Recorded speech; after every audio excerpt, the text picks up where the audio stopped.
Good afternoon. Hello, good afternoon.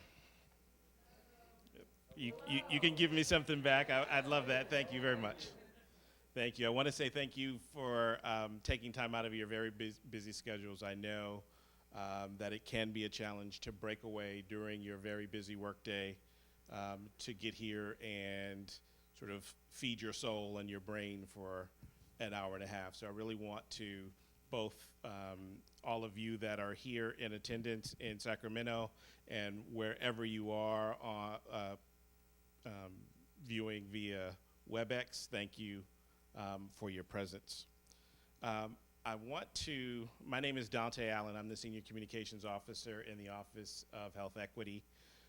Our Deputy Director, Jamal Miller, was unable to be here today, and he extends his regrets and his regards.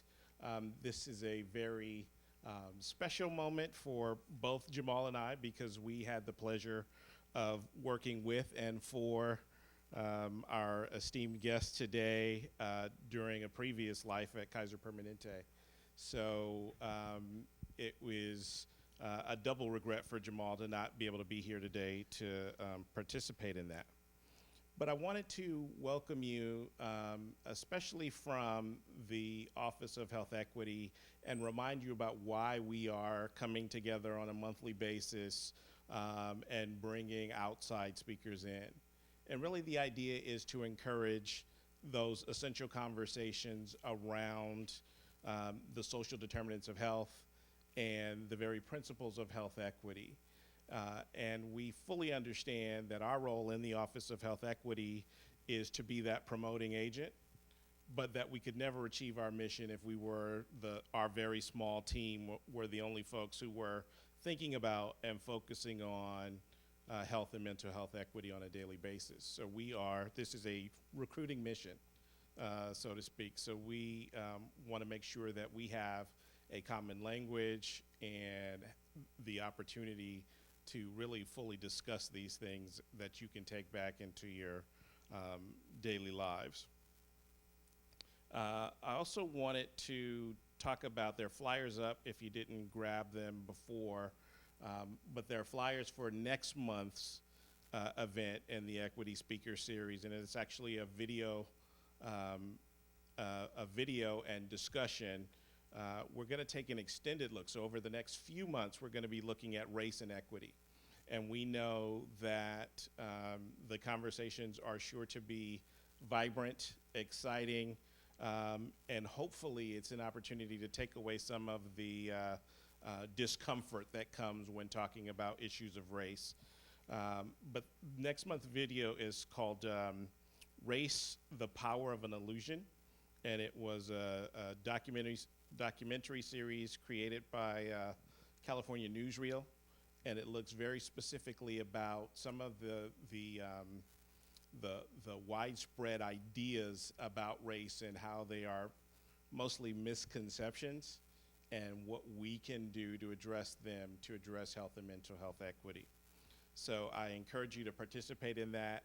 Following the video, Dr. Solange Gould, the policy unit chief within the Office of Health Equity, and the team lead for the Northern California team of our GARE, which is the Government Alliance for Race and Equity, will lead a discussion of whatever comes up from the video. And I've had the opportunity to watch the entire series, and the one episode that we'll be showing is very poignant, and I'm sure that it will spark great discussion. I wanted also to, I'm going to turn over the microphone here in just a second, but I wanted to acknowledge that our department director, Dr. Karen Smith, is here, and she can wave her hand in the back if you haven't had a chance to meet and talk to her, as well as other members of the Office of Health Equity staff. If you can raise your hand or stand if you're here. So if there are questions or thoughts that you have, I encourage you to seek these people out. And we really do want to hear from you. So after today's presentation, you'll receive an email to a SurveyMonkey link that will give a survey about how we're doing and how we could improve this series And we really like to hear from you, and we will definitely tailor this event going forward based on the type of feedback that we receive. I also wanted to acknowledge our introducer this afternoon, Secretary Diana Dooley, who will do the honors of telling you a little bit more about our speaker. And so I'll thank you, Secretary Dooley, and turn over the microphone to you. Thank you, Dante, and thank you very much for letting me be here for a few minutes with you this morning. When I saw that George Halverson was going to be your speaker, it was a perfect opportunity for me to find a moment to both greet and welcome and thank my good friend George, but also to honor the work of the Office of Health Equity, which has been such a priority for me in the time I've spent in this position working with Governor Brown. And the work that Jamal and Dante, and I was particularly interested that Solange is going to lead the next month's conversation, because it occurred to me when he was describing the work of the office that kind of crystallized my own thinking. You know, we all have a group and work that Solange has been leading with health in all policies, and this is equity in all policies. So as Dante said, it's not an extra, it's something that becomes a part of the very fabric of everything that we're doing. And I'm very impressed with the agenda and the small but mighty Office of Health Equity within the Department of Public Health, but the leadership that Dr. Smith is providing through the Fusion Center as well to go enterprise-wide across our programs. And it's become sort of a microcosm for me of what I've tried to do across the agency and what the governor is trying to do across state government, to integrate our programs and to be part of a whole, and to look for ways that we get out of our silos and out of the very narrow way of doing things, which is necessary. We have bureaus and we have bureaucracy because we can't all do everything, but we can be informed by an understanding of the work that other people do and try to have a lens that we use in the very specific work. I think I'm kind of always used to be an analyst, and I think in a matrix, so we have an x-axis and a y-axis, and our x-axis is the drill down that we do in the very specific work that we're charged with. But the y-axis should be, how do we fit with the rest of the world, and how do we fit with the rest of our own departments, and how do our departments fit with the rest of state government. And so this was a particular pleasure for me to just come and spend a moment with you, although I'd like to, I've heard George before, and I'd love to hear him today, and I'd love to come back next month and see the video. I always want to do more than my schedule allows me to do, but I first knew George Halverson when he was the CEO of Kaiser, and his leadership there in the 10 or so years that he spent building from the 30-year career that he has in leading real innovation and change in healthcare was very dramatic for Kaiser and Kaiser Permanente. And when he left that and began the variety of things that he has done and that he may tell you about, we had the unique opportunity to have a vacancy as the chair of the First Five Commission. And so I was so pleased to suggest to the governor, and the governor is very familiar with George's work and was delighted to agree, and George agreed to serve as the chair of the California First Five Commission. And what he has brought to that work with his experience in healthcare and healthcare delivery, but his passion for the foundation that is underneath everything all of us does throughout our lives is those first 2 years. First Five focuses on the first 5 years, but his interest in the brain development and the chemistry and the importance of starting so early in pregnancy and neonatology and the first couple of years, and so it fit perfectly with the initiative that had begun then for that really I first became aware of it with the Clinton initiative, with Too Small to Fail and the Talk, Read, Sing campaign that First Five has embraced and George has been such a part of, and we'll talk in the subject of what you're doing here today. But all of these things come together, and I think when we can think in an integrated way, I recall often an explanation that the governor offered. Some of you may know I worked for him in 1.0 in the 70s, and he was such a champion of affirmative action, which was really kind of a new concept in the 70s. And it came from a fundamental sense that there is strength in diversity. And he used an analogy from the ecosystems. And the tundra of the Arctic is very fragile, and a footprint stepped in the tundra will last for decades because there's no vegetation or nothing changes it. And yet, in the Amazon jungles, any destruction or any impairment of the jungle is repaired so quickly because of its eco-diversity, because there's so much, it's so vibrant in that diversity. And that's how he saw cultures, that we are all so much stronger when we learn from each other and we express our diversity and we respect our diversity and we push ourselves to think in a way other than what we brought to the conversation. And so that's at the heart of the Office of Equity for me, and the work that Jamal and Dante and the team is doing is to bring that perspective and recognize the work that we can do. And when it's been 4 years now ago, we did our Let's Get Healthy California Task Force. George was one of the leaders and Kaiser was one of the sponsors. And we set our targets for getting to be the healthiest state in the nation by 2022. And we looked at the national standards and we looked at the California standards and we set goals for ourselves. And we didn't set a goal that was an average of all of the numbers. We set a goal that was the hardest to reach. So in each one of the 39 indicators, we looked at the population, whether it was geographic or ethnic or economic, and said, what is our stretch goal here? It is bringing up those segments of our society that have the furthest to go. And so George has been a partner. I have been so proud of the friendship and the commitment that he has, both professionally and now that he's using his time to support us at First Five. And I don't want to take any more time. I could go on. I'm so glad you're here and so proud of the work that the Department of Public Health is doing generally in the Office of Health Equity, and my good friend George Halverson. Thank you so much, George.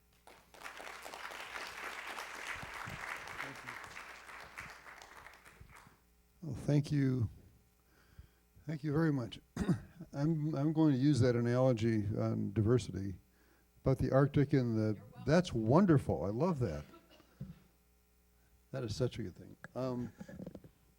Is this microphone working? All right, so I can set this one down safely. Good. Well, I really appreciate the opportunity to be here today and talk to you. I'm going to be talking about some things that drive directly into the issues of health equity, health disparities, basically getting the right and most appropriate and healthiest outcome for everybody are all linked into a fabric. And at the very base of that fabric, interestingly, is what happens to us in the first weeks and months and years of our life. We used to think that life started much older, education began at kindergarten, but we used to think those first years were just sort of throwaway years for kids. You know, you feed them, you warehouse them, you enjoy them to some degree, and then after a few years they start talking to you and they start becoming interesting and at different levels. And turns out that all of the perceptions we had about those early years not being important are totally wrong. There actually is massive importance in those early months and years that are biological, psychological, and emotional levers that structure our lives.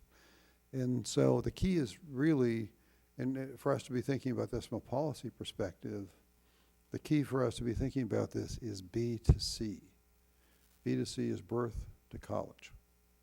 We need to be thinking about how we can help kids in whatever setting we're in, but how do we help kids in California from birth to college? And it is not K to 12, because by the time you get to K, life trajectories are already in place and are rolling down pathways. Education does not begin at kindergarten. It literally begins at birth. And there's some amazing new science. There's some spectacular new research going on at the University of Washington and going on at Columbia University and going on at Harvard Center for the Developing Child, where they're studying children in the first weeks and months of life. And they can identify from brain scans that children at 1 week old distinguish between the languages they heard in utero and the languages that they are hearing when a new language comes into their lives. They are studying what happens to the kids' brains in the very first encounters that they have. And there's a process that goes on that involves brain development and neuron connectivity. And brain is full of neurons. And the neurons need to connect to do good work. And when the neurons connect, they function, and we think, and we remember, and we do all kinds of good things. And when the neurons are not connected, they don't do that work. And even worse, if they haven't been connected by a certain point, they actually atrophy. There's actually a purging process that goes on in the brain. And that purging process actually starts at age 4. So kindergarten is too late. The purging process there, in those early years, every child can hear every language on the planet. Every child can hear all of the different languages. And if you don't hear the sounds of a language by the time you're 4, that part of your brain purges. So Japanese children later in their life cannot hear R or L. They literally can't hear it because that part of their brain didn't program itself when, in those first years when that opportunity existed. And so they have deaf sounds. We have deaf sounds. There's some sounds in Spanish that have that impact on me that I've tried to learn it, and I just don't get it because I can't hear it because I didn't hear it back in my earliest years. So those first months and weeks of life are extremely important. And what we now know from multiple studies is that the children who fall behind by age 3 have a really hard time catching up. Stanford has done some research on that. UCLA's done some research on that. There's a whole, we know it from sociological studies. We know it from education studies. We also know it from all kinds of child development science. But if the children have their brain stimulated in those first weeks, months, and years, and by 3 they're doing well and interacting well with other kids, and they know words and have a good vocabulary, those kids continue on the path of doing well. They learn to read, they interact well in the school system, they have a different life trajectory. But the children who've fallen way behind, who have very, very few words in their vocabulary, tend not to catch up. And the best predictor for who's going to be in prison at age 18 is the number of words in their vocabulary in kindergarten. So the kids who've fallen behind by kindergarten tend to stay behind. And that's because of the biology of what happens in those first years. Those are the years when the neurons connect in the brain, and it's true for every child from every race, every ethnicity, every culture, every group, every income level. It's across the board the same for all of the kids, and the neuron connections give each child the lifelong opportunities that are needed. Now, I'm dwelling on this a little bit, but I'm dwelling on it because it is so fundamentally important. If we miss this point, if we miss this point, then we just basically miss one of the key things we need to do to make life better for all kids. If we miss this point and we don't deal with these issues and we just let the kids go down whatever path they go down and don't do the things we need to do to interfere, then kids end up in some challenged situations. That process is entirely biological. It's basic biology connections, and the time frames are the same for the kids from every group. Now, why is that relevant to us? We have massive learning gaps in California schools. We have learning gaps in the schools between different groups of children. If you look in the Oakland school system or pick any school system, San Diego school system, you'll see one set of scores for the Asian kids, one set of scores for the white kids, one set for the Hispanic kids. There are different average scores for those groups of kids. There's a distribution within every group. Every group has stars, and every group has people who don't do well. But there is a disproportionate clustering of people who don't do well in certain groups. So the dual language Hispanic kids end up with 30% of the kids able to read in many of the school districts. If you look at some of the school districts, often the Asian American kids tend to be at the top. They tend to be 80% of the kids can read. The white kids tend to be about 70%. And then it drops off, and on average, you've got African American kids, 40 to 50%, sometimes lower. You've got the Hispanic kids right in that range. The dual language children tend to be at the very bottom of the range. And it looks, if you look at the scorecard, it looks as though those issues are racial or ethnic or even economic. And it is wrong and completely inaccurate to think of it that way, because if we think of it that way, we're not going to solve it. And if we think of it that way, we're not going to see the opportunity that exists. And if we think of it that way, we're mislabeling it. Those differences between the kids are experiential. They're based on the experience that each child has in those first years. So the kids that get the right experience in that time frame end up with a different life path than the kids who have a less productive experience. They're biologically experiential for each child in the same time frames, basically, for all the children. Now we start with slightly different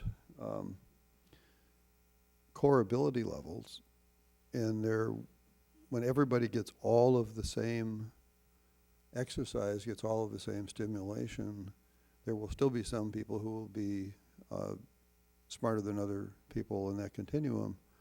But if everyone in the group is getting the right stimulus, the continuum moves up significantly, and if people aren't getting it, the continuum moves down on a group basis. But the experience is entirely separate, and it's individual for each child. And what we know, the good news is, what we know is that if you exercise muscles, you build strong muscles. And if you exercise brains, you build strong brains. Now, at First Five, we went around trying to figure out who knew this. And we couldn't find mothers. We did our focus groups with our survey. We couldn't find people who understood that exercising brains build strong brains. Most people, the overwhelming majority of people, believed that whatever cards you're dealt at birth relative to your IQ are the cards you have to play for your life. People just assume, okay, this is basically who we are.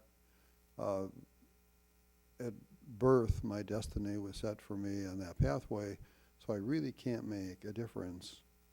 And what we know now is that exercising brains build strong brains, but we need parents to know this, and we have done a horrible, horrible, horrible job of teaching this to parents. We have done an abysmal job of teaching this to parents. This is such a basic thing. All the parents love their kids. All the parents want to help their kids. All the parents want their kids to thrive and do well. And we have done parents a massive disservice by not sharing this basic information with every parent.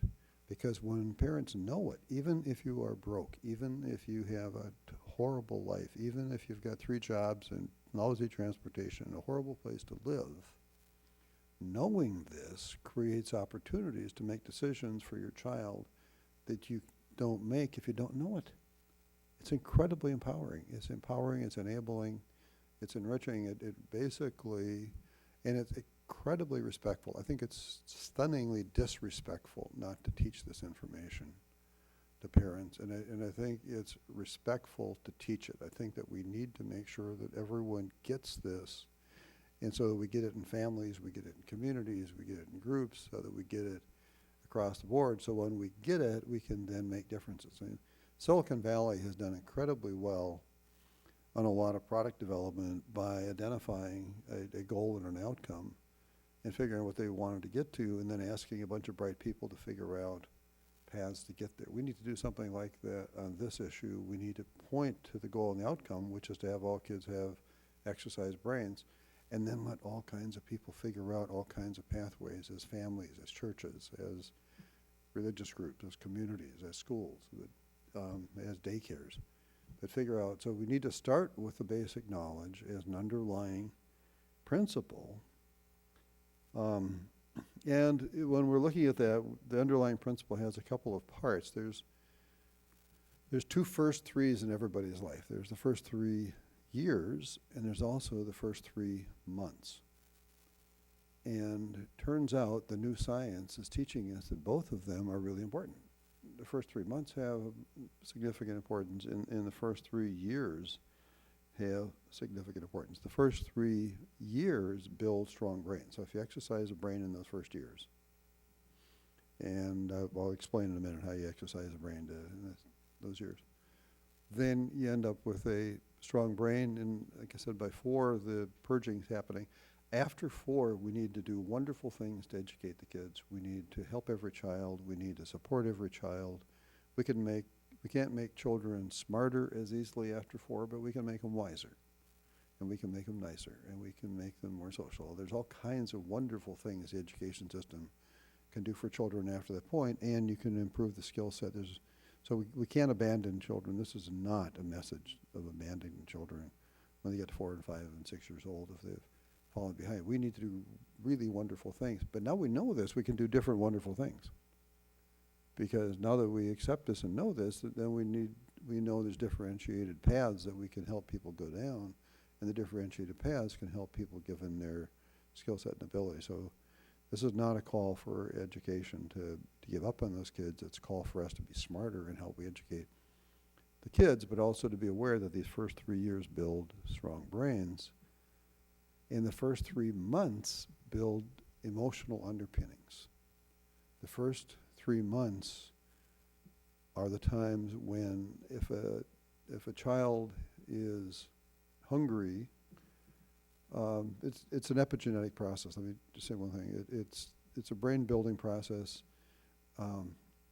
Rhesus monkeys actually have the same pattern in the same time frame. When they do experiments with the rhesus monkeys and they deal with whether or not they're stressed or fed and comforted and that type of thing, you actually see the same kinds of personality differences that last for the lifetime, differences in the child. So the epigenetics are hugely important for us. And the process is, and it's not advancing. Okay, children who are hungry and are fed and who are comforted when they're stressed, those children build one set of brain configurations in those first months. So those kids have their brain wires itself in a way that researchers at Columbia have studied kids at 100 days. And they show the differences in the kids at 100 days based on what that level of experience was in those first months. And it's a very different place in a different brain structure than children who were hungry and not fed and who were stressed and not comforted in those same days. They built a different brain configuration. Now, this is one you can come in after this point and comfort children and support children and feed children. I mean, all of these things, there's an opportunity here to rebound and rebuild. In fact, the researchers at Columbia recommend therapy for children at 1 year old. They think we should assess all the children and figure out which path they've gone down. And if they've gone down the more negative path, that there are things that we can do with interventions. And they've had some success with some of the interventions, getting kids back to a better place. So again, this is not abandoned, but this is a really magnificent teaching opportunity, because if we teach this to every parent, if your child is hungry, feed your child, comfort your child, cuddle your child, interact with the child. Those interactions in that time frame are absolutely golden, and it gives the child a level of emotional stability and security, even when the child's colicky and crying a lot. When they're crying a lot and they get comforted, that wires the brain in a particular direction. And so it's really important to do that work. Okay,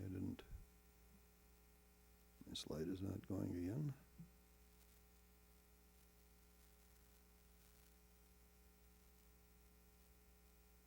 Nope.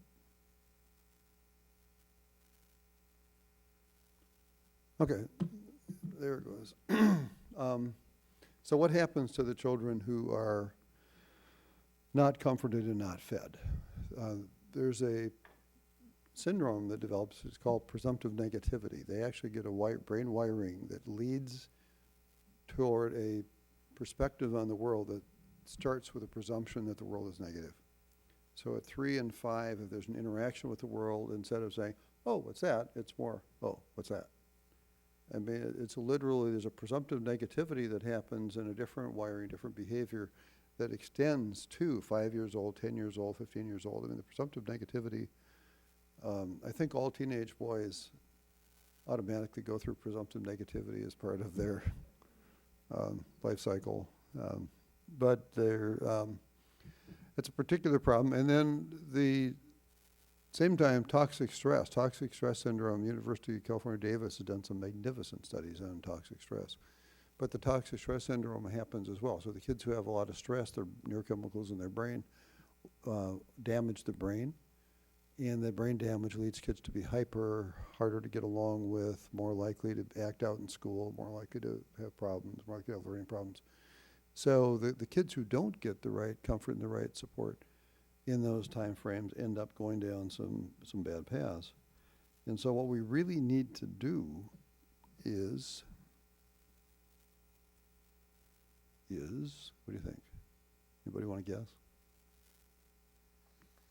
All right, this is not advancing well. Huh, am I pointing in the wrong direction? Let's move it over here.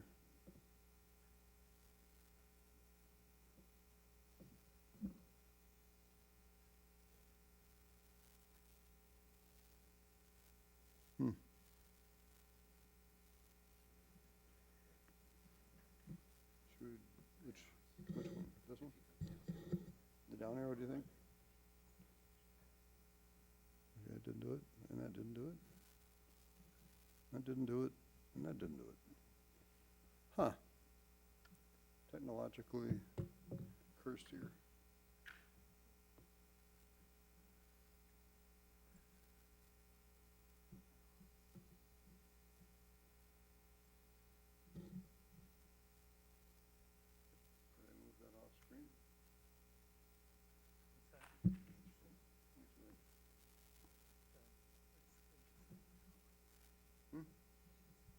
All right, I'll just use 0 buttons.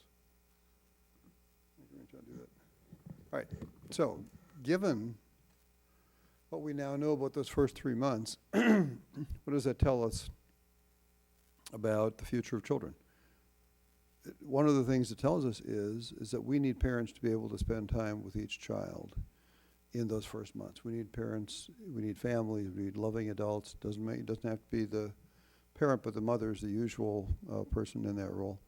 But the children need a loving adult interacting with them in those time frames. And we need to make that possible, which is why parental leave is so critically important. Parental leave is not about giving a vacation to the parents. Parental leave is about giving the children the support they need in this epigenetically important time frame when they really need to be comforted and supported and fed. And so we need to figure out how to make that. The state of California just did a magnificent job of improving the parental leave law for California. And it's still far from perfect, but it is much, much, much better. And so we need parents to be able to spend time with each child, and we need to support that in every way that we can. And we also need parents to know what to do in those time periods. We need to educate every parent. We need to teach every parent. We need to interact with every parent. We need to have parents, when they give birth, understanding that this opportunity exists, and we need to have that opportunity utilized in ways that help the kids. So just spending time with the kid is good. Spending time with the kid in a way that interacts with the kid is better. And there are techniques like when the kid reacts, you respond. The Harvard people call it serve and respond. When the child serves and you respond, you can actually see the brain waves light up in the children's brain. They get so excited by the response and the reaction to the parent because the kids starved for that affection and that response. And the kids who get a lot of that in that time frame build strong brains. And the kids who don't get a lot of that reaction both don't build strong brains, and they end up with challenges. And so we need parents to know what to do. We need to give the right support and the right coaching. First Five is trying to do some of this stuff. We're trying to build websites. We're trying to build YouTube sessions. We're trying to create. The internet is a magnificent communication tool. It's just a wonderful, because everybody has it, everybody uses it, it's around, it's part of our lives. In First Five, by the way, Camille may have been executive director for First Five, sitting right here in the audience, and Camille is a person who makes all of these wonderful things happen. So anybody who doesn't know her, you should say hi and know her. But what we're trying to do is create support tools and support mechanisms that will educate parents on all of these topics. And we need to make sure that that we all understand this, because everyone here is running active in state government, providing support to people on behalf of the state. We all need to understand that those first months and years create pathways to poor health, learning deficits, and incarceration. And I'm going to talk about incarceration in a second. The children who drop out of school, the children who don't get the brain exercise in those first months, have a high likelihood of dropping out of school. And the kids who drop out of school have significantly more health problems. They have lower economic success levels and a much, much higher rate of going to jail. All right, that didn't. Huh.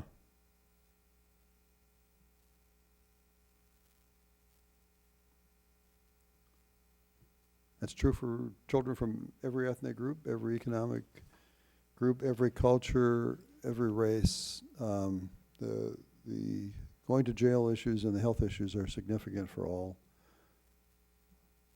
And this is fascinating. I think this computer knows I'm a Mac person. There we go. It just once in a while works, so I'll just keep punching.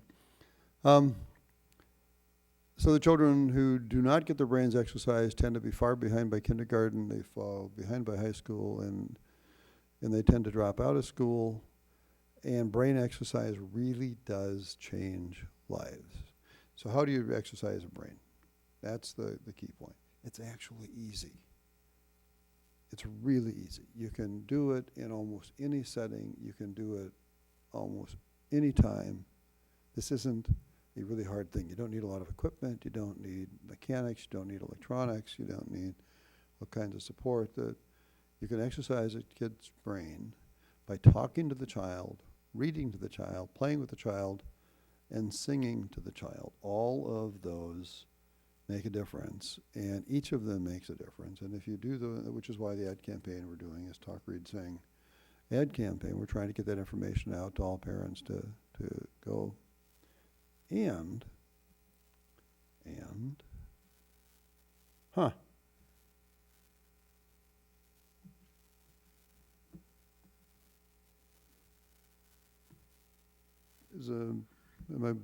Is it floating over?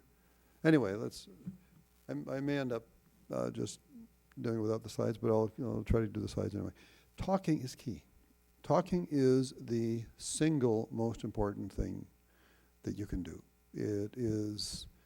Talking is magical. Talking, you can do it in almost any setting. Kids crave adults talking to them. Kids really need adults talking to them. Kids' brains light up when adults talk to them, and television doesn't do it. The brain, they've done brain scans and they measure the brain activity, and the brain actually goes dull when it's a television kind of interaction, and the brains light up when it's an actual person interacting. And that's the single most important thing, and you can get people to talk in any setting. So the people who can't read sometimes say, well, I can't help my kid because I can't read. Doesn't make any difference. The single most important thing is to talk. The single most important thing is to have that direct conversation, particularly in the first year and the second year. When you get third, fourth, fifth year, reading then gets to be a really good thing to do, but the first year is the single most important thing to do is to talk. And talking is magical and extremely powerful. And I just want to make this point a couple of times because everybody needs to know this. This is something we should know as a surround sound in the community of adults who support children, that talking is magical and extremely powerful. And literally millions and billions of neurons connect every time an adult, loving adult, interacts and talks to a child. And so all the mothers who are worried about whether or not they're adding value to their child's life, there's a lot of mothers who are wondering, am I doing a good job? I brought my child into a challenging world. If the mothers know that they can make a huge difference in their child's life, regardless of the setting they're in, by talking in a loving way to the kid and talking a lot, and every time they talk, the neurons connect. And the neurons that connect last for life. Talking has the power to create billions of neuron connections in the first weeks and months of life for a child. So that's really important. And we need to teach that, and people don't know that. Talking has the power to create robust connections regardless of economic status of the parent or child. So talking is free. You can do that in almost any setting. And too many mothers, too many fathers do not know they can improve the strength of their child with simple and easy brain exercise. And not teaching that information to every parent is a massive public health failure. We have failed from a public health perspective in not having every parent understand that. That should be something that people know and deal with their children from that perspective. So we need every single newborn mother of every newborn child to know that she can build millions and billions of connections just by talking directly in loving ways to the child. This is really important information. And the same process works for grandparents, fathers, all other family members, other loving adults, babysitters. I mean, anyone who is in the role with the child that is the loving, caring adult that the child relies on can have the same benefit. And so we need all of those people to understand that as well.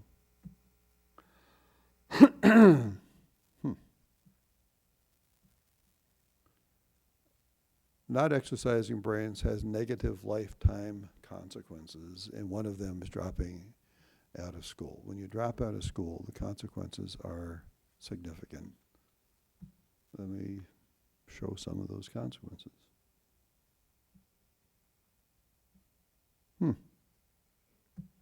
Wonder why.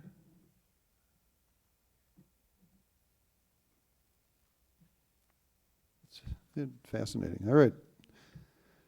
So this is data. Children who drop out of school are 30% more likely. This is basic health data. So if you're running a Medicaid program, this is really relevant program information to have. 30% more likely to have asthma, 50% more likely to have heart disease, 70% more likely to be diabetic, 3 times more likely to have a stroke, and significantly more likely to go to jail. We have a horrible, horrible record in our country of putting minority Americans in jail. Overall, African American males in this country have a 30% likelihood of being incarcerated. Those numbers have been publicized many times. 1 out of 3 male African Americans will spend at least part of his life in jail. We actually have more African American males in jail today than the total number of African American males who were enslaved at the beginning of the Civil War. If you took all of the people who were enslaved at the beginning of the Civil War, they would not fill all of the slots we have today. We have many times more people in jail than any other country in the world by a large margin. We have 7 times more people in jail per capita than Canada. And we are far, far more likely to put people in jail who dropped out of school.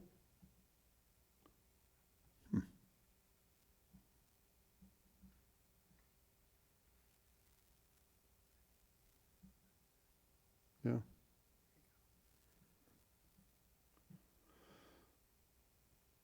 How much more likely right now? More than 60% of African American males who have dropped out of high school are in jail, and fewer than 5% of the African American males who graduated from high school are in jail. So think about the difference. We know which path people are going to be on in those first 3 years. And when you look at the difference of where life trajectories go, what am I doing? Anything?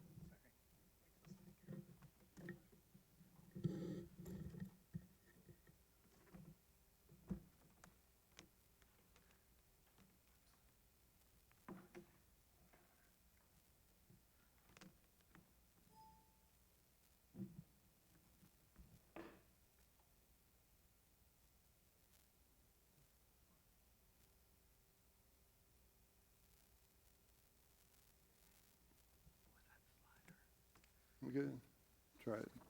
Okay, African American males who drop out of school are 12 times more likely to go to jail than African American males who graduate from high school, and more than 60 times more likely to go to jail than a white American male. So we know with a high degree of accuracy by age 3 which children from which group will graduate out of school, drop out of school, and we know that the children who are far behind by age 3 never catch up. And really good research has shown that Stanford's done some good work, Harvard, UCLA, Columbia, University of Chicago, University of Minnesota. This is not something that this should not be a mystery or a secret. I mean, most people in this room probably didn't know this information before I started talking about it. We have really failed miserably if that's true, because everyone in this room should know this information because it's incredibly relevant information. And all of these great programs have done this work and have studied it and shown it. Now, the issue is we can't close learning gaps in our school to 15 years. We need to close them at 15 months because by 15 years, it's too late. So I'm going to talk a little bit about Oakland, and then I might just go to Q&A rather than continue. But Oakland has put together a wonderful, well-designed program to close the learning gaps in its schools. They had significant, I just pushed it and it didn't happen. Can you advance it? There. A decade ago, Oakland had 80% of the white students reading at grade level, and they only had 40% of the African American students reading at grade level. So they decided to close those gaps. Oakland put together a program, next slide. So they put together a program. They've had focused, caring, skilled, wonderful people working very hard to counsel, tutor the kids, interact with the kids in groups individually. They've focused on African American males, and they spent time with the males trying to get those numbers to move in a better direction. They've got a lot of publicity for their program because they basically made it a very highly focused, very visible, very direct program with a very clear goal of closing the gaps. Next slide. Today, a decade later, only 15% of the African American kids are reading. They lost ground. They basically are not doing well. They lost ground. Why did they lose ground? They lost ground because you can't close the learning gaps at 15 years. You have to close them at 15 months. You know what? I'm going to show the first 5 ads and then just talk. One of the things. You know what? Let's. I'll just talk a little bit about the issues. The truth is, we have to help those kids. There are things we can do to help the kids. We know for an absolute fact that if we coach the mothers at the right point in the process, we get a different outcome. WIC, we've got a WIC pilot going with First 5 in LA. The WIC coaches who are ordinarily coaching kids on nutritional issues are also coaching on brain nutritional issues. And a year they closed the learning gap for dual language kids by 37%. Did some work in LA with home nurse partnerships. The home nurse partnerships are a wonderful program. They go into homes, they coach mothers directly on their interactions with their children, and they've had a huge improvement for the kids that they worked with. They had 70% of the parents felt better about the interacting with the children, 91% changed behavior, and the number of children in that Medicaid population that had abuse or neglect problems dropped from 14% of the population to 4. So they went from 14 to 4 in terms of their reduction in stress levels for the children. The famous ACE studies, the adverse childhood experience studies that were done, show that when kids have adverse childhood experiences, they have horrible life situations further down the road, higher rates of heart disease, asthma, every imaginable condition, and reducing the ACE impact, negative impact on the kids is really important. And we need to do that for all of the children with coaching, counseling, teaching. We need to get all the parents on board. We need to get the teachers on board. We need to get the pediatricians on board. We need to get the obstetricians on board. We need to have coaching coming from all directions. We need the people who are running the parental leave program for the state of California. Wonderful people are going to be working with First 5. And when people sign up for parental leave, the benefits, they're also going to get some coaching and going to be directed into the First 5 website to get some support. We're trying to identify what are the intervention points. In the intervention, obstetricians are hugely important. We did a pilot in San Francisco, and at the end of the year, a couple dozen mothers who were coached by the obstetricians, every single one of them was taking that advice and doing what they were supposed to do. So it had a huge positive impact. So there's a ton of things that we can do that don't necessarily result in creating new programs, but work off programs that we have. The Nurse Family Partnership program is extremely powerful. We're working with faith leaders in a number of communities, and we are running First 5 ads, and I think I'll show the first 5 ads and go to questions. So do you want to run the ads?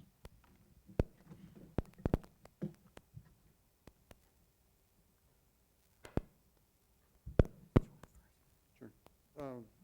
Anyone. They're all good.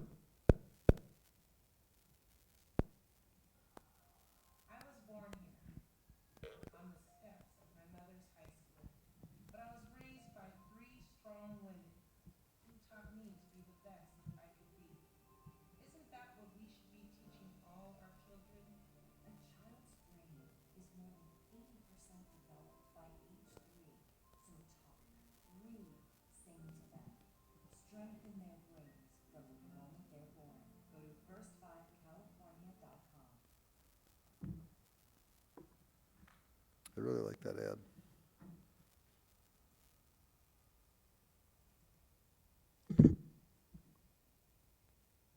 She is a hero in that community. How did I get here? I studied day and night. I became an engineer. As the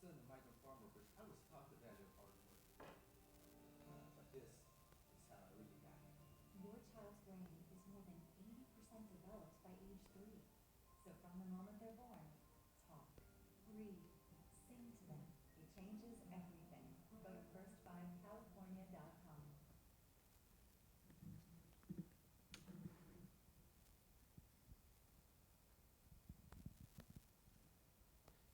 The more time we spend engaging with these, the less time we spend engaging with them, and their chances of dropping out of school and getting into trouble increase.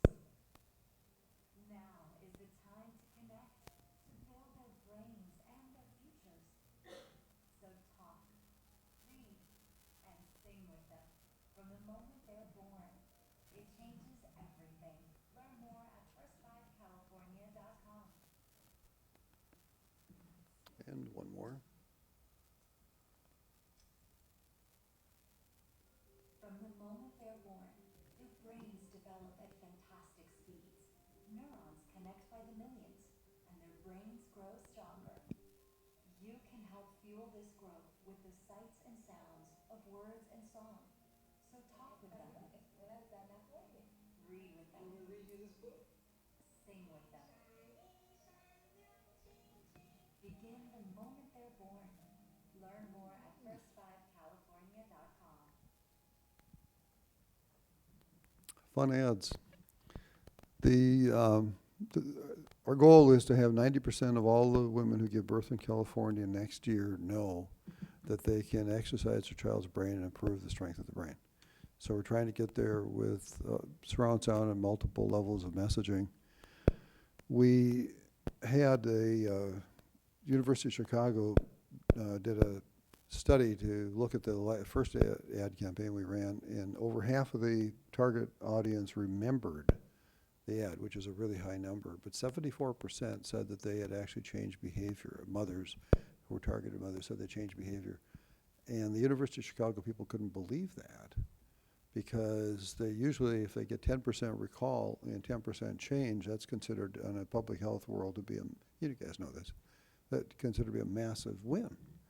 And we had 50% recollection, and we had 74% said they changed something as a result of the ad. Why? It's not because they're great ads. It's because all the mothers love their kids. They really want their kids to do well. They really want their kids to thrive. They want their kids to prosper. They want their kids to be happy. And we gave people an easy pathway to do things that will help the kids thrive and do well. And we need to continue to do that, and we need to make that possible. So I'll go to questions. I apologize for all of the mechanical glitches in this chat. Comments, questions? Anything surprise you?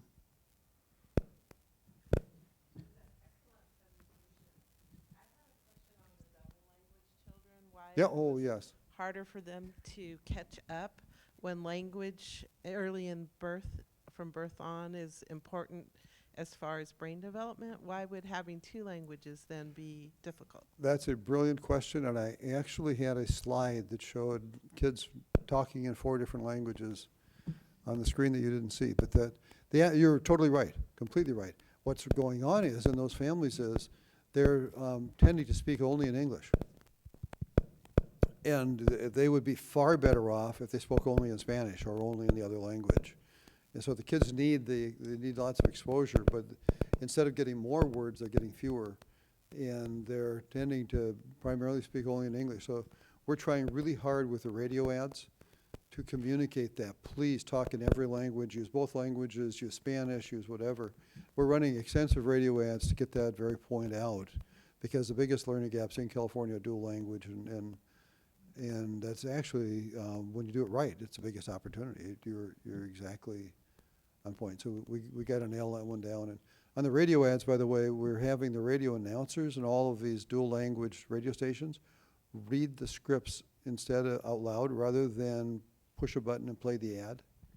Because when the announcers read the scripts, they have to learn the message themselves. And then we say at the end of it, feel free to tell a story from your own life. And we get many of the announcers say, I was talking to my kid last night, or my mother read to me. And so we're getting a dialogue going. And what we found with, particularly Hispanic, the second most credible people the most credible people were the pediatricians. Second most credible people were own language radio hosts. And so we're going to those stations that are most credible and running the ads there, but also doing that. But you're exactly right. That should, if we do this right, that's actually an asset. Hi, is this on? I'm Julia Kaplan with our Health and All Policies team, and I was interested in going to getting your thoughts on some of the policy implications of this. And you said a little bit about parental leave and the importance of setting things up so that parents have time to interact with their children when they're very young. And I know that a lot of the communities that we're working with, and especially those that face the biggest disparities around these and inequities, are communities where you have single parents, parents who are working multiple jobs, parents who are incarcerated and aren't around the children, don't have access to their parents. So do you have policy recommendations that can facilitate this kind of the work that you're trying to do? Well, actually Camille could speak to that as well, but yes, what we're trying to do is we supported, I think, 50 different bills at the legislature this year. First 5, a couple years ago weren't supporting anything, and this year we supported about 50 things. We're working with the Women's Caucus on the legislature, trying to push in positive directions on this, and we're trying to figure out everything we can do that will improve the livelihood and even the economic status of the parents in that age time. But we need to get the information out there so that everybody understands it, knows it, and then can begin to deal with it. And then we need support like the nurse-family partnership. The economic return on the nurse-family partnership is stunning. There's a 40% reduction in the number of kids who go to jail from some of the